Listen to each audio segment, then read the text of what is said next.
Diddy's attorneys aren't just asking for mercy, they're asking the judge to erase the conviction altogether. Their motion lays out two possible outcomes. Either the court overturns the jury's decision and clears him, or at the very least, grants him a brand new trial. The centerpiece of their argument is that the Mann Act was misapplied. They insist this law is typically aimed at criminal rings making money off prostitution, not at someone like Diddy. According to his team, he never pocketed profits from escorts, never personally arranged travel across state lines, and never even had sex with the male escorts who appeared in the stories. Instead, they claim he was more of a voyeur, someone fascinated by watching and sometimes filming his partners, not someone running a criminal operation. The defense has even gone further, framing him as an amateur filmmaker whose recordings fall under the protection of the First Amendment. They say the government twisted his private lifestyle into something it wasn't, while introducing sensational claims from unrelated charges that unfairly poisoned the jury's view of him. To them, this case isn't about crimes, it's about the blurred line between private behavior and public scandal. And if the judge agrees that the jury was swayed by prejudice rather than proof, it could be enough to wipe the slate clean. But prosecutors see things very differently. Prosecutors say the defense is spinning a story that doesn't match the evidence. In their view, this wasn't about a man quietly watching from the sidelines. It was about someone orchestrating every detail. They argue that Diddy wasn't just present during those so-called freak-offs. He was actively directing what happened, deciding who did what, and making sure the nights unfolded exactly the way he wanted. And the claim that he was simply a voyeur? Prosecutors push back hard. They say he wasn't only watching, he was participating. Witnesses described him giving instructions during encounters, and even joining in by pleasuring himself while others were involved. That, they argue, is far from being just a bystander. Then there's the First Amendment defense. The government insists it doesn't hold up, because much of what took place wasn't even recorded. And in the cases that were filmed, prosecutors say the recordings weren't consensual. Some participants had no idea a camera was running, making the porn producer angle not just weak, but irrelevant. To the prosecution, the picture is clear. This wasn't art, it wasn't free expression, and it wasn't harmless entertainment. It was deliberate exploitation, carefully engineered behind closed doors. And that's why they're fighting to make sure the conviction sticks. But here's the problem for Diddy's team: overturning a jury's decision is never easy. For Diddy's legal team, the reality is harsh. Asking a judge to erase a jury's decision is one of the toughest moves in the book. In the US legal system, juries are given enormous weight. Once they've decided a case, courts are reluctant to interfere unless there's a glaring mistake. To win an acquittal, the defense has to prove there wasn't enough evidence for any reasonable jury to convict. That's a high bar, especially in a trial that lasted weeks and included mountains of testimony, recordings, and witnesses. Judges rarely second-guess jurors who sat through every detail. The other option, a new trial, isn't much easier.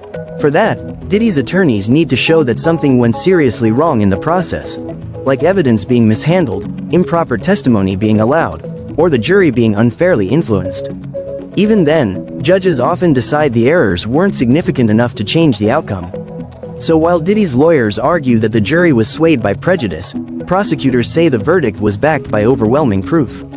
And if the judge agrees with the government, the next step isn't another trial, it's sentencing. And that's where the stakes get even higher. This courtroom fight isn't just about whether Diddy can dodge a conviction, it's about the future of his entire legacy. If the judge rejects his motion, the next stop is sentencing, and the range is far from light. Federal guidelines suggest he could face 5 to 7 years behind bars, and prosecutors are pushing for a substantial term. His lawyers, on the other hand, are begging for something much shorter, about 14 months, counting the time he's already spent in custody.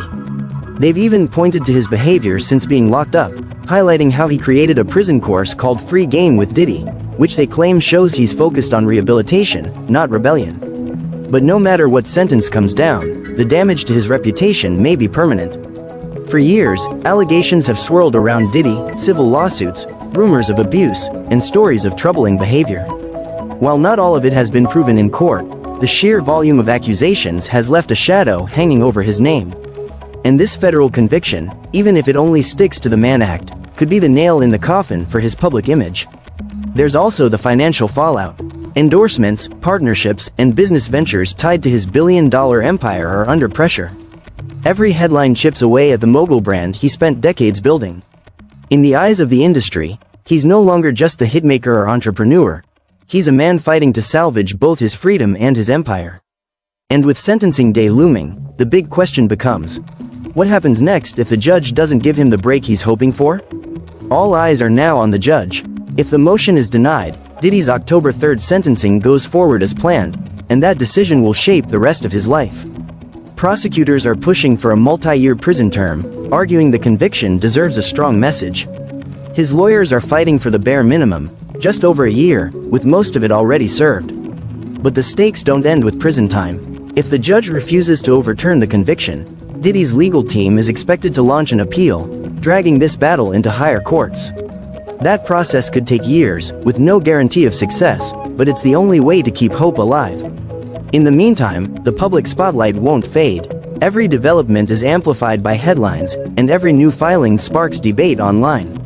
For Diddy, even if the sentence is lighter than expected, the stigma of being found guilty under federal law lingers. His empire, once built on music, fashion, and business savvy, now hangs on a courtroom calendar. So the question isn't just how long he'll serve, it's whether his reputation, his career, and his influence can ever recover. At this point, Diddy's fate rests in the hands of a single judge. His lawyers argue that the trial was unfair, that the Mann Act was stretched beyond its purpose, and that the conviction should never have happened. Prosecutors insist the evidence speaks for itself, and that no amount of legal maneuvering can erase what the jury already decided. The truth is, overturning a federal conviction is rare. But if anyone has the resources to keep fighting, it's Diddy. He's already shown he won't go quietly, and even if the judge denies his motion, an appeal could drag this case out for years. Still, the bigger question goes beyond the courtroom. Even if he finds a way to cut down his prison time, can his image, his influence, and his empire ever fully recover?